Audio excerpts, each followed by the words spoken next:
میرے تمام سننے اور دیکھنے والوں کو دل کی گہرائیوں سے سلام۔ ہمارا آج کا یہ قصہ ایک چور کی توبہ کے عنوان پر ہے۔ کسی زمانے میں ایک چور بادشاہ کے محل میں چوری کرنے کے ارادے سے گیا۔ رات کا وقت تھا اور محل کے ایک کمرے سے بادشاہ اور اس کی بیوی کی گفتگو کی آوازیں آ رہی تھیں۔ وہ کھڑے ہو کر سننے لگا، اگرچہ ایسا سننا غلط ہے، ناجائز ہے، چوری ہے، لیکن چور تو چور ہی ہے، کرنے چوری ہی آیا تھا، تو اسے سننے میں کیا چیز مانے ہوتی، آخر وہ چور ہی تو تھا۔ اس چور نے سنا کہ بادشاہ اپنی بیوی سے کہہ رہا ہے کہ میں اپنی بیٹی کی شادی ایسے آدمی سے کروں گا جو نہایت متقی پرہیزگار ہو، بہت اللہ والا ہو۔ جب چور یہ بات سن رہا تھا تو اس کے دل میں خیال آیا، کیوں نہ میں کچھ ایسا بن کر دکھاؤں کہ بادشاہ میرے ہی ساتھ شہزادی کی شادی کر دے۔ دل میں ایک حرص پیدا ہو گئی۔ اب وہ چوری کرنا تو بھول گیا، لیکن دھوکہ دینے پر اتر آیا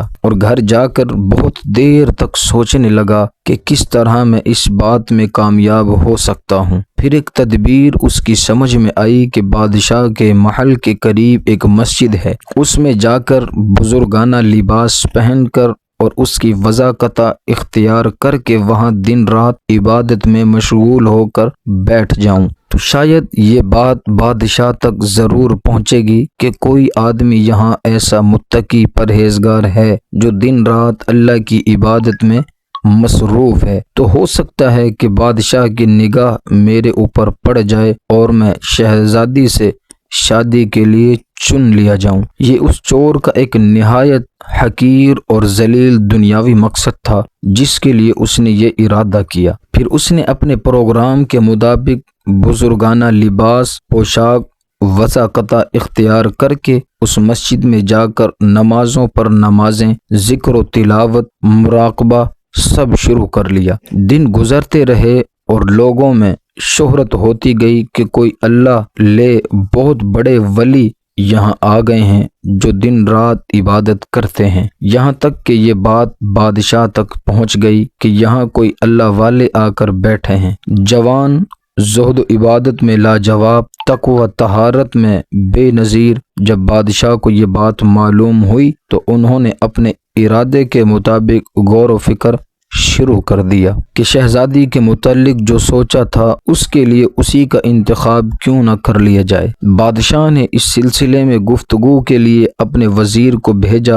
وزیر اس شخص کے پاس مسجد پہنچا اور باادب ہو کر اس سے کہا کہ میں آپ کی خدمت عالیہ میں بادشاہ کی طرف سے ایک پیغام لے کر آیا ہوں۔ اس نے پوچھا کہ کیا پیغام ہے؟ وزیر نے بتایا، بادشاہ نے کئی سال پہلے یہ فیصلہ کر لیا تھا کہ وہ اپنی بیٹی کا نکاح ایک ایسے شخص سے کریں گے جو بڑا متقی و پرہیزگار ہو، اللہ والا ہو، اور وہ اس کی تلاش میں تھے۔ ان کی جو نظر گئی تو نظر انتخاب آپ پر آ کر رک گئی ہے، لہٰذا بادشاہ نے مجھے بھیجا ہے کہ اس سلسلے میں آپ سے گفتگو کروں۔ یہ شخص جو دراصل اسی تمنا و آرزو میں یہاں آ کر بیٹھا تھا، بہت دیر تک وزیر کی گفتگو سنتا رہا۔ اس کے بعد اس کی آنکھوں سے آنسو جاری ہو گئے۔ وزیر نے پوچھا کہ کیا بات ہے؟ تو کہنے لگا کہ آج جو پیغام لے کر آپ آئے ہیں یہ پیغام مجھے منظور نہیں ہے۔ وزیر نے کہا کہ کیوں منظور نہیں؟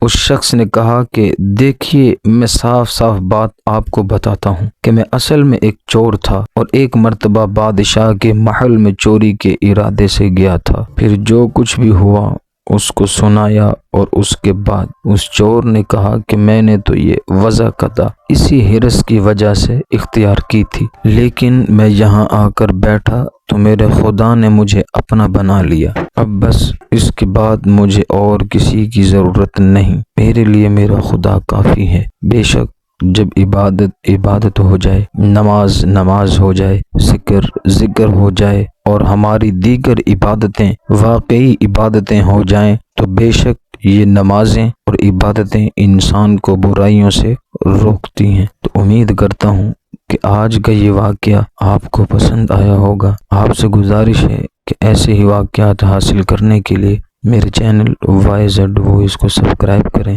تاکہ ہر نئی آنے والی ویڈیو آپ تک بآسانی پہنچ سکے۔